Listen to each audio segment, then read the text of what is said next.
Oke guys, jadi gue ucapin selamat siang dan kembali lagi bersama saya.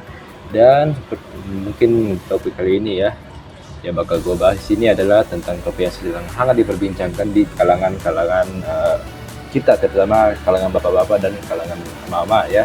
Tapi Gensa juga termasuk guys, oke? Jadi untuk topik kali ini yang bakal gue bawakan, jadi temanya itu tentang emas guys ya. Dimana seperti yang kita tahu, emas sekarang harganya makin naik ya. Penjual emas pada rugi nih, karena ya orang-orang pada jual emas ya, jadi penjual emas rugi.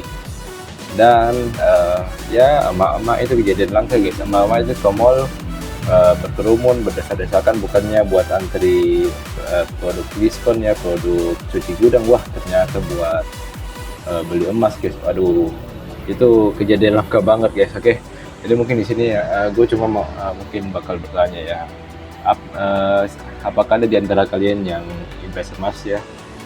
Dan kalau misalnya ada dari kalian yang invest emas ya, gue ucapin selamat ya, karena sekarang harta kalian udah naik hampir 2 kali lipat guys. Oke, dan itu adalah salah satu juga keuntungan investasi ya guys. Tapi mungkin kalian penasaran, kenapa sih ini harga emas bisa sampai 2 juta guys? Ya kemarin terakhir 1,8 ya, emas Antam pernah sampai 2,1 guys. Nah mungkin kalian penasaran ya guys.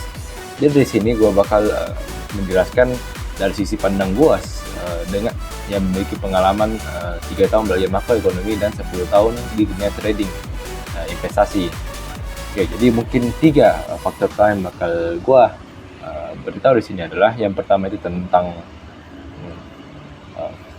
faktor utamanya adalah tentang perang dagang antara Amerika dan versus everybody ya. Yang kedua adalah perang senjata, dan ketiga adalah tentang ketidakpastian ekonomi ya. Kita masih yang pertama ya, seperti jadi yang pertama itu ada perang dagang ya. Perang dagang ini adalah upaya pemerintah Amerika ya untuk mengembalikan defisit perdagangan mereka ya.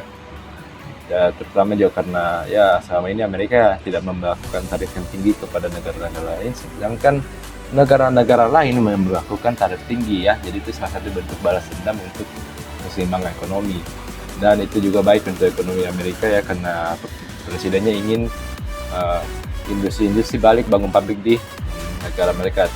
Jadi mungkin kalian tidak akan paham ya, karena ini topiknya lebih ke makroekonomi ya. Dan yang kedua adalah tentang perang eskalasi ya di Timur Tengah sana, terutama di Gaza yang paling viral ya.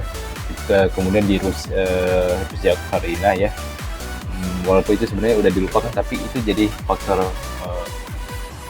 pendukung terjadinya gejolak ekonomi ya guys. Seperti yang kita tahu bahwa ya ketidakpastian ekonomi pasti akan menimbulkan ya kegelisahan dari masyarakat, dan masyarakat akan membeli emas karena mereka percaya emas ini pasti akan naik harganya ya. Emas ini tidak akan rugi kalau mereka simpan guys.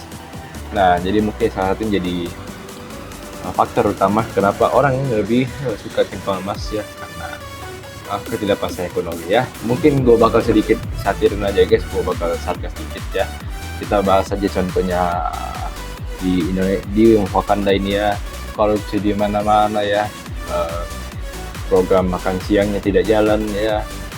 Apalagi orang itu ya udah dikasih makan siang gratis, bukannya bersyukur malah menghina-hina ya, body shaming ya, dan ya berbagai kasus-kasus pidana lainnya yang baru terungkap sekarang ya. Dan itu membuat orang makin gelisah ya. Ini negara mau dibawa kemana ya? Daripada gua pegang rupiah ya, gua beli emas saja. Dan ini udah pernah dikatakan oleh salah satu juga influencer ketika diwawancara di berita, dan itu sempat jadi viral juga. Walaupun mungkin kalian tidak peduli ya, mungkin kalian pedulinya tren wallet ya. Oke. Dan itu maklum karena kita masih anak muda. Oke. Dan mungkin dari ketiga faktor itu ya, mungkin kesimpulan yang bisa kita dapat di sini adalah bahwa investasi itu pas adalah jalan yang paling, solusi yang istilahnya paling benar buat kita yang ingin menjaga nilai kekayaan kita. Masa sih kita mau kerja, kita udah kerja susah-susah terus duit kita tergerus oleh inflasi ya.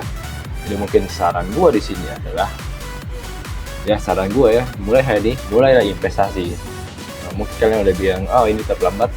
Oke, fine, ini terlambat, tapi percayalah, tidak percayalah bahwa lebih baik terlambat daripada Anda tidak pernah melakukannya sama sekali. Oke, tolong diingat ya, karena gue ini serius ya. Gue udah melihat ketidakpastian ekonomi ke depannya, jadi gue harap kalian juga percaya dengan apa yang gue omongin ini ya, karena pasti ini relate juga dengan kalian. Oke, jadi mulailah berinvestasi dari sekarang, apapun itu bentuknya, investasi ke diri sendiri ya, atau ke aset-aset berharga ya. Oke, jadi sekian buat hari ini, terima kasih.